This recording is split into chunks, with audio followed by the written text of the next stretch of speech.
people like to believe in fairy tales. Hello and welcome to episode 142 of Popcorn and Prosecco, a show that's all about talking about movies. I am Perri Nemiroff, and here is my lone co-host today. It's Angie Han. Hi. Christy cannot join us today, but she will be back in action next week. So on the schedule today, we have two movies, while Dewey makes a mess all over my desk. The movies are Jackie, and then we're going to review Nocturnal Animals. So first up, Jackie. Angie, you're introing that one. Yes. Okay, so here is the IMDb synopsis. Following the assassination of President John F. Kennedy, First Lady Jacqueline Kennedy fights through grief and trauma to regain her faith, console her children, and define her husband's historic legacy. So Jackie is kind of a biopic, except that it's really not about her. It's not about like a large stretch in her life. It literally just takes place over the. It focuses mostly on the few days immediately surrounding JFK's death, and it's more about just kind of how she handles this really traumatic event.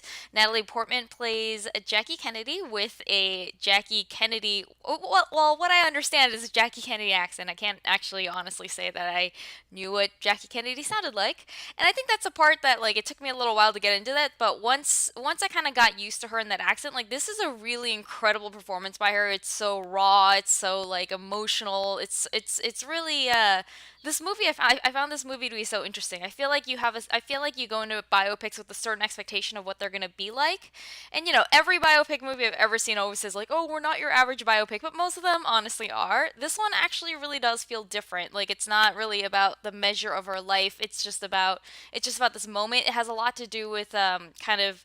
It's the rare biopic that I've seen where someone really considers what their legacy is going to be, and then and a large part of the focus is on the steps that she takes to ensure that her legacy kind of is written out the way that she would like it to be, while hers and her husband's. So yeah, I found this to be really fascinating and really unusual. I know that Natalie Portman. I mean, you know, not if you're the kind of person that follows like Oscar race conversations, I know that Natalie Portman is being talked about by a lot of people as someone who is probably going to end up being a contender for Best Actress, and I think that it would be well deserved. What do you think? I think I agree with the large majority of what you just said. I don't think I'm as enthusiastic about this movie overall as you came across, but I at the same time I do agree with everything you just said. I think I admire the structure of the movie and what it's trying to do more than I actually enjoyed it, if that makes much sense. I've And been there.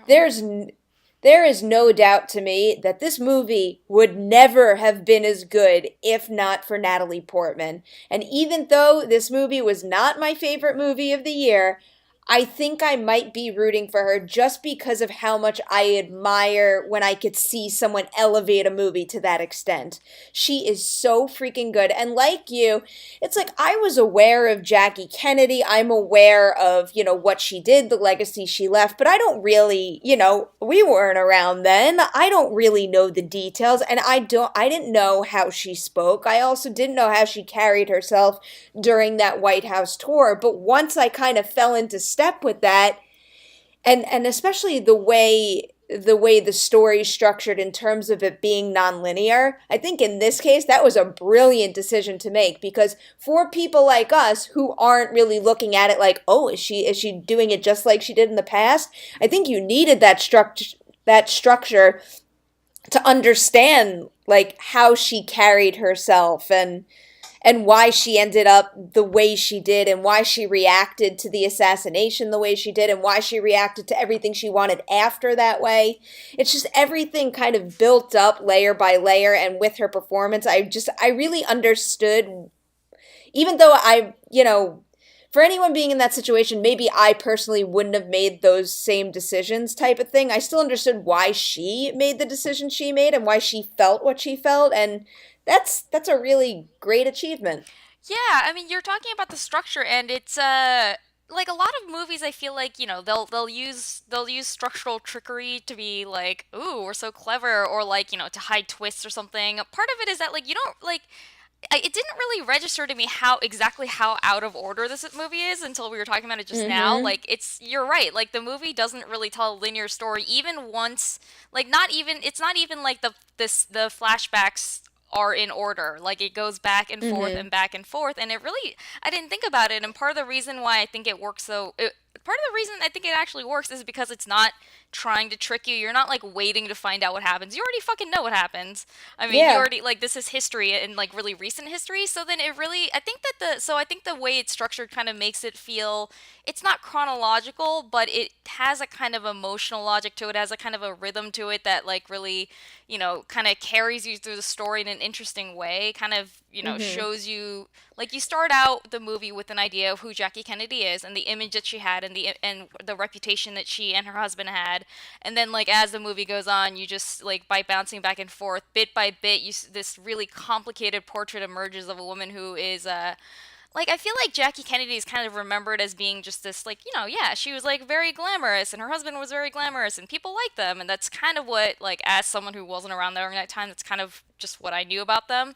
But you really see the portrait of a woman who was just really like savvy, who was really smart, who really you see someone who struggles with a lot of things. You see someone who doesn't like going out there and waving nicely to everyone, doesn't always come easily for her. Her marriage doesn't come easily for her. Like you just see it just, I feel like you start out with a certain image of her, and then as because of the way it's structured, as you go on, you just get such a richer and more interesting understanding of her. Mm-hmm. And I definitely had that same image of her going in. So the fact that this movie humanized her so much to me, I think that's more of an accomplishment than any movie that, served as a really detailed history lesson that, taught me the expanse of whatever someone had gone through in that way. Just like to be able to kind of live in her world and really understand her to that extent. And it's also pretty damn incredible that with that non-linear structure, because most of the time when you have that kind of thing, it's always you hit that point where it's like, oh, it's time for a flashback, right. and then you cut away and you feel it, you realize that's happening. This feels exceptionally natural where you almost don't it is just adding up just the way it should in order for her experience to have the impact it should, and that's pretty damn cool. That's pretty great. And another thing that I thought really set this movie apart is the score. And I'm not someone who really Yeah. thinks that much about like I'm just not a musically inclined person, so it's not something that I think about as much as maybe some other people.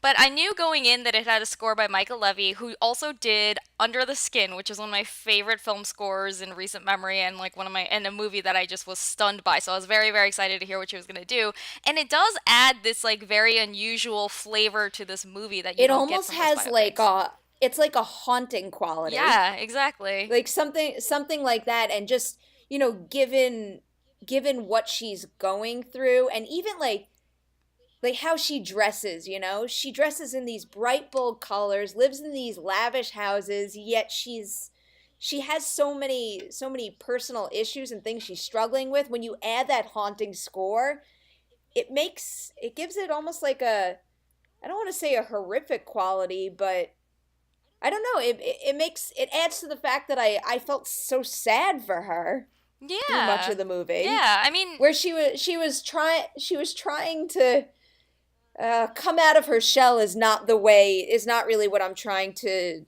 convey here, but where she's like trying to break out and achieve something and do something, but she can't, it's like just when you're trying to reach for something and you don't want to get up and it's just out of reach. It's like that's what I felt like she was going through the whole that's a movie. really good way of putting it.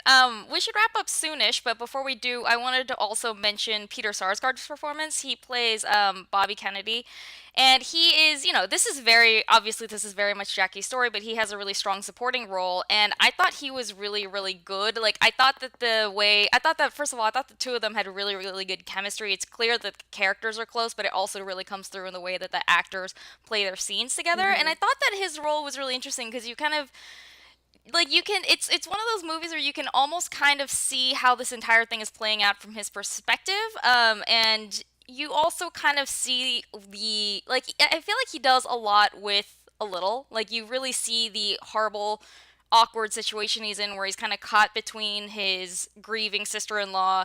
He also just lost his brother, so he's also like really kind of reeling from that, but he feels kind of protective of her, and he's at the same time he's also a politician, so he's like you see him working a lot of different angles, and I thought that was kind of, it felt almost like its own subplot to me, even though it's kind of woven in and out with Jackie's story, obviously. No, I agree. I agree with that. I've heard a lot of people say that they thought that he was miscast, and I thought his performance was very good. I can understand where they're coming from, though. It's almost like something I want to call the Peter Sarsgaard effect, where when he's in a movie in a role, you just know it's him. Do you know what I mean? Like, he didn't do anything wrong. It's just, it was hard to look at him and not see Peter Sarsgaard all at the same time. There are some actors like that. Like, there are some actors where through talent or work or just luck, like, they have a better time disappearing into roles than others. And I really liked him in this, but I can see what you mean.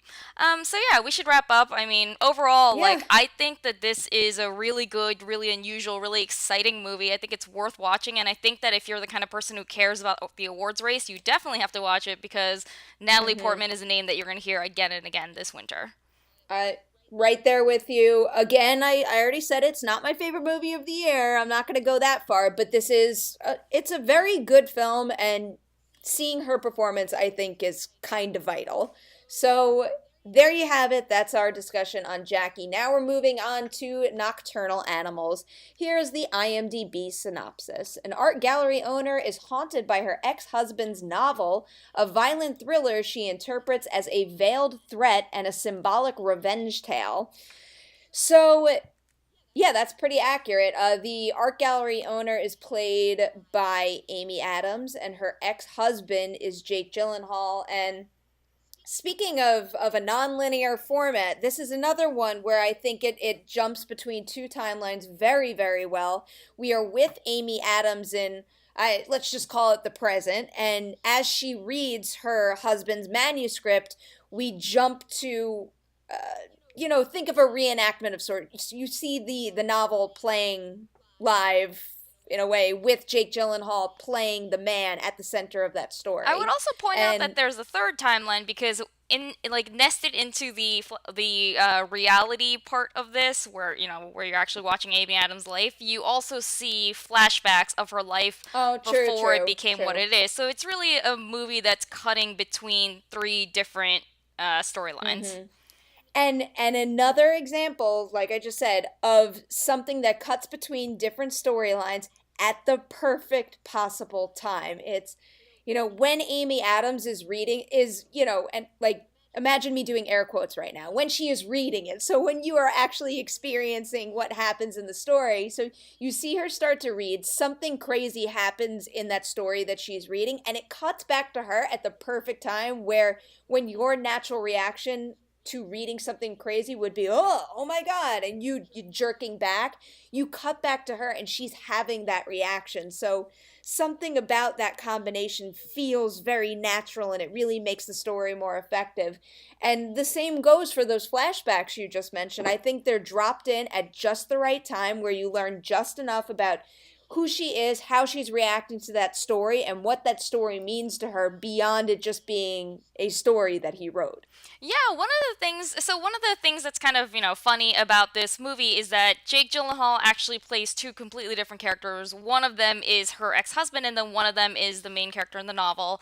And I feel like one of the things that I really liked about this movie, I don't think it's necessarily the point of the movie, but the way that the flashbacks are kind of cut back and forth, the way that Jake Gyllenhaal is in both of them, and the way that you see imagery in one storyline mirror imagery from another, really kind of made me think of the way that like when you're reading a really exciting book and you're just in the middle of it, and and so even when you're not reading it, you're going through life and you're kind of thinking about it, and like things that are happening to you remind you of the book, and then when you go back to reading the book, like you bring the things that happened to you during that day like into the book with you, or like even when you're watching a movie or listening to music, if we're both movie fans, you know what I mean? Sometimes you just kind of walk out of a movie and suddenly the world all looks a little bit different. Suddenly everything reminds you of that movie.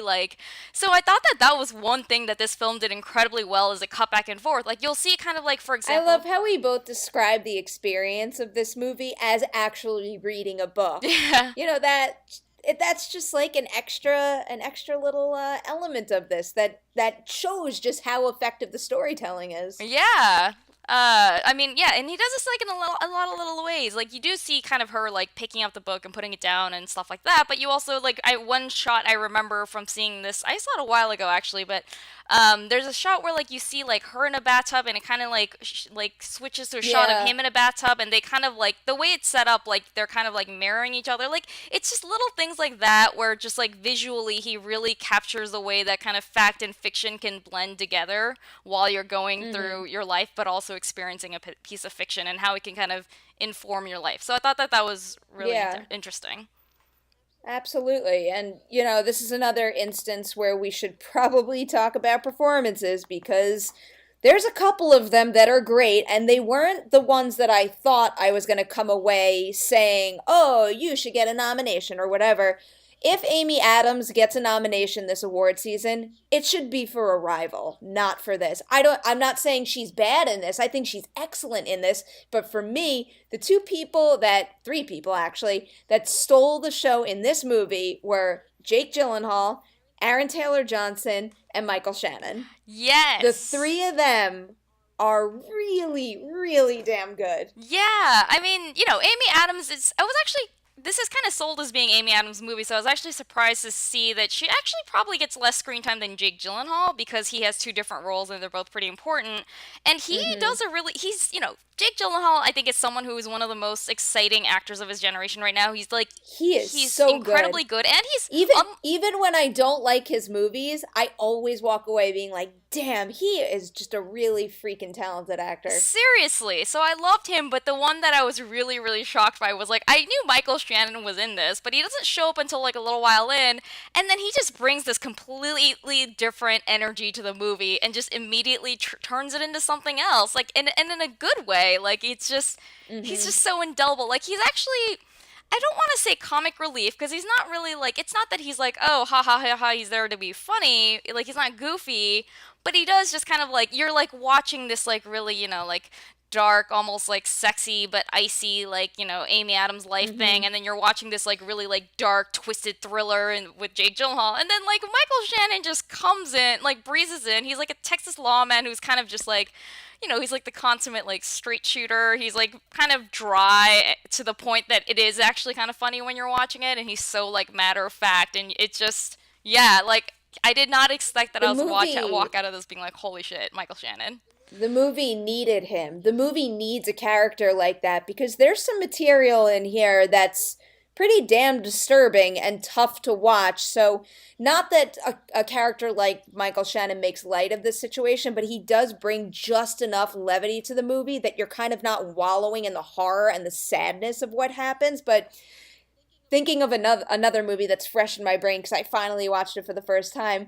Michael Shannon in this movie reminds me quite a bit of Jeff Bridges in Hell or High Water, where it's just because like they're the cops and it's an intense situation and they bring just the right amount of levity for that specific movie. I I don't haven't know. seen Hell or It High just makes Water, but me I'll take it your word makes for it. me really. No. Oh my god, you put that on the top of your list. Anyway, before we get off track, Aaron Taylor Johnson is freaking creepy in Oh, this. he's so He terrifying. he is he is just evil and he's so good at playing evil. It is deeply It disturbing. makes me wonder why like nobody before like I'm like why has he not been cast in as like every villain in every movie? He's so good. Like he's got one of those like really physical performances where just like where he's not when he's not even talking just the way he like leans towards someone or looks at them like you already kind of get like this He's chill down your spine because it's so he's fucking like creepy. naturally like skeezy. Yeah, oh, it It's works so like if great. if you passed him anywhere, you would only have to give him like the slightest glance to know don't go near that Yes, guy. that's the guy that Bad you kind of, news. when you're like walking around and you see someone, you're like, I don't really know what it is about that person, but I'm definitely gonna like walk around them. I know I don't want to. Yeah, Yeah. he gives off that kind of vibe so well. But I will say that like the one thing I wasn't.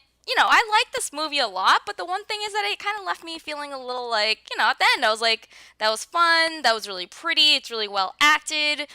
what does it really mean? Like, what does it have to say? And maybe that's not, like, I feel like it's really entertaining and exciting and, all that. But I guess I left very slightly disappointed because I was waiting for something more, some kind of deeper meaning or deeper message to reveal itself. And I didn't feel like it really had anything that interesting to say. What do you think?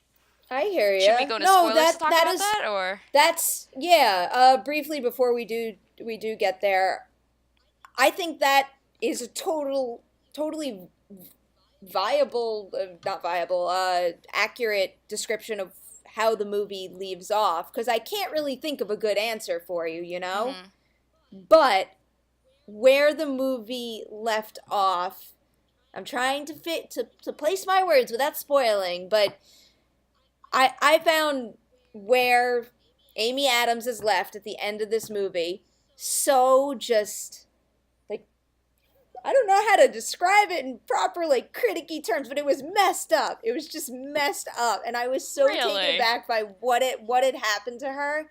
It just made what happened in the movie over the course of the movie so much more screwed up to me. Huh. You know, Okay. because like when you're thinking about it, because it's supposed to be, just like a fictional narrative, and then it takes on this new meaning.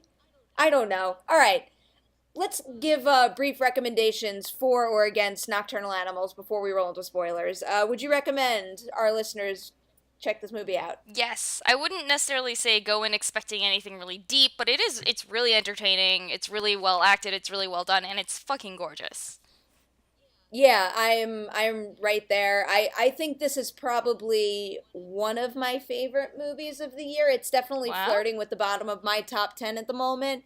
I was really struck by it, largely because of the ending. So, briefly, let's talk spoilers. Spoilers for Nocturnal Animals. If you don't want to hear these, then goodbye. We love you. We'll see you next week. All right, do you want to kick this off? No, actually, it sounded like you had a lot to say about the Okay. spoiler. You should get started.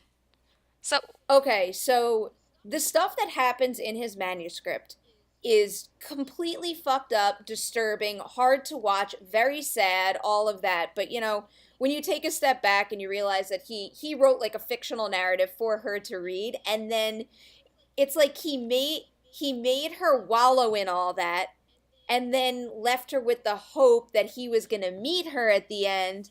And it's all like he just left her to sit and stew with this miserable story that he forced her to put herself in. It's like I picture Nocturnal Animals as in the manuscript he wrote. I picture that being her prison or like her hell as his way to get back at her, you know? yeah, I mean, it's definitely, like, it's unquestionably a tale of revenge, but I just didn't think that it was, like, I was just like, oh, okay, it's a punch in the gut, but I was just like, okay, so her husband is bitter, apparently, and he's written this thing, and she read it, and she was like, wow, this is so good, I'm back, I'm into you again, and then he's like, haha, never, it's like, just kidding, Oh, bitch, and I was just like, that's okay, I mean, I didn't think it was see, that. I'll add to her reaction that I got from her performance that she was deeply disturbed by the Oh, she story was, too. yeah. She was as haunted and as uncomfortable by what happened in that story as I was. So it's that to me is the is like an actual punch to the gut, but without being some sort of like physical act of revenge, which I Yes. haven't really seen in a movie, and maybe even a physical retaliation isn't as effective as what he did to her head, you know? It's like I looked at her sitting at that table by herself at the end of the movie, and I pictured her there being upset that she's all alone and she was stood up, while also having to suffer with the imagery that he just put in her head. Huh. I guess, yeah, I guess, I guess, like, I don't disagree with you. It's just when I was there, like, I was like, I get what the ending is going for, but it didn't hit me as much emotionally. One kind of interesting thing about the ending, though, is that, like, so the manuscript also ends with someone getting their revenge. It ends with the Jake Gyllenhaal character trying Yeah. to get his revenge, and doesn't he, like, hurt himself in that process? Like, physically. He, like, Well, shoots himself. well that yeah, well that's the other I well he doesn't survive. That's the other part that I find I guess intriguing or interesting about this movie is that even though he technically gets his revenge, as in real Jake Gyllenhaal, it's almost like he's never gonna win, you know? Like he still lost his child, and they're just in such a dark, unhappy place at the end where he did get his revenge, but he's still not getting what he would have wanted out of it, you know? Yeah, okay. Like he's still not winning in a sense. Yeah. And you could see that in the fictional story, you could see that in the real life portion of the movie. I just loved how that was woven together. Yeah, alright, okay, I can see that. I think that for whatever reason it just didn't strike a chord with me as much emotionally as it did for you, but I mean, I agree with pretty much everything you're saying. Like, I thought that it was a really... This was such a nice episode. It's like, we're like, oh, well, I didn't love it as much as you, but I agree with what you're saying. Your opinion is valid. It's because we only scream at each other when Chrissy's around, so let's blame that all on I Christy. know, really. But yeah, I did think... We'll bottle it all up for next week. Yes, I did like that. I did like kind of the twist of like it ends up being a revenge thriller where ultimately the ultimate act of revenge committed is completely non-violent. Like physically, nothing bad happens to anyone in quote unquote real life in this movie. For it's a all movie just that has a whole lot of violence in it, though. It's all just like emotional betrayal with like the kind of, you know, quote unquote fictional violence standing in as a replacement for that. Which is the coolest thing, because in the actual manuscript, it's like all the actual disgusting violence that takes place, oddly enough, slightly pales in comparison to the emotional, manipulative, mental revenge he enacted on her in the real life narrative. I find it so interesting to compare the two, you know? Yeah. All right. I think that's it. So yeah, we both recommend both Jackie and Nocturnal Animals. You got two good ones this weekend. Lucky you guys. Thank you so much for listening. You guys know where to find us. We are on iTunes, where you can rate, comment, subscribe, all that good stuff. We have our website, popcornprosecco.com. Please like us on Facebook and talk to us on Twitter at popcornprosecco. And then both of us are all over the internet. Also, Angie, do you want to go first? Because Christy's not here. I can do Christy's after mine, but first, you can find me on Twitter at AJHAN, and I write for slashfilm.com. And you can find, and Christy writes all over the web, but you can find her career highlights at decadentcriminals.com. Highlights at decadentcriminals.com. And you can find her on Twitter at Christy Puchko. That's KristyPuchko. That's pretty good. That's very good. You did a great Christy. All right, you guys can catch me on Twitter and Instagram at Nemiroff. I write for Collider.com, and I'm on the Collider Videos YouTube channel. That's all we got for you this week. Thanks for listening, and we'll see you next time. Do you ever feel like your life has turned into something you never intended?